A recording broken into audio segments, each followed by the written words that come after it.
So I always tell my team, it's important to be on purpose, right? To not just let things happen, but if it's within your control, then to be on purpose in managing it. And another thing that the Army taught me was to be adaptive, right? I mean, on any given day, on any given notice, we'd have to be ready to be forward deployed. And so that's always something that stuck with me.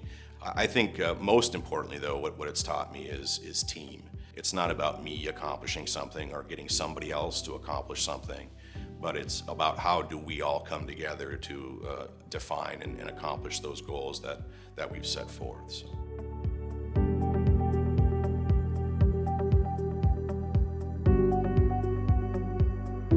Well, thank you for joining us for this Leadership Spotlight, Scott. Tell me a little bit about your role with HHS. So I'm responsible for the 6 hospitals in the Denver market between Denver and Colorado Springs for the University of Colorado Hospital System. Right out of high school, out of Minneapolis, Minnesota, I enlisted in the Army and went to Fort Rucker to go through flight training.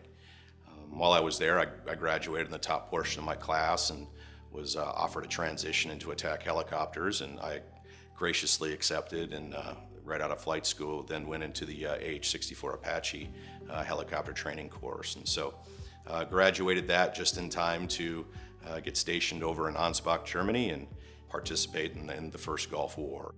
Spent 6 years in the military and then got out in the civilian world, got into transportation, and so I worked in sales and operations and transportation. Opportunities within the manufacturing industry is what brought me to Denver, and ultimately the next door neighbor of Donnie Mitchell, who was the director at Swedish Hospital at the time. And so Donnie and I became friends, and over the course of time, he began recruiting me to the organization, and I finally said yes. The healthcare industry really intrigued me from an opportunity standpoint. I mean, it was more of a higher calling, if you will, right? It wasn't just collecting a paycheck or making a widget, but it was an opportunity to impact people's lives and play a role in something I just felt was bigger than manufacturing or transportation. So.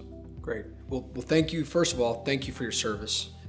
Tell me about how that experience helped you with your job today.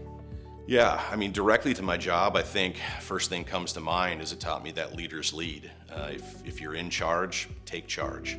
You've got folks that are looking to you to guide them in a right direction, and you can't just wait around for the answers to come. Next, I would say is it taught me attention to detail. Pre-flight and aircraft and making sure that everything is in the right place was an important skill to have.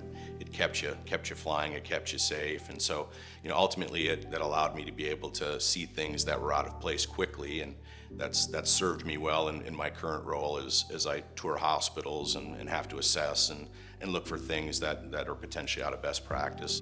For me, it's really all about perspective. When I first get to an account and I start talking to the client, I really try to place myself as an executive within their organization so that I can better understand, what motivates them, what's significant about their culture that's, a non-negotiable, so that when I put my HHS hat back on, I can better understand how to guide them through our processes or our onboarding or our startup process, or just our culture and how they come together. So it's really about perspective, putting yourself in their shoes and truly understanding their point of view and what it is they're trying to accomplish before you just arbitrarily try to bring the HHS square peg and try to put it into the University of XYZ triangle.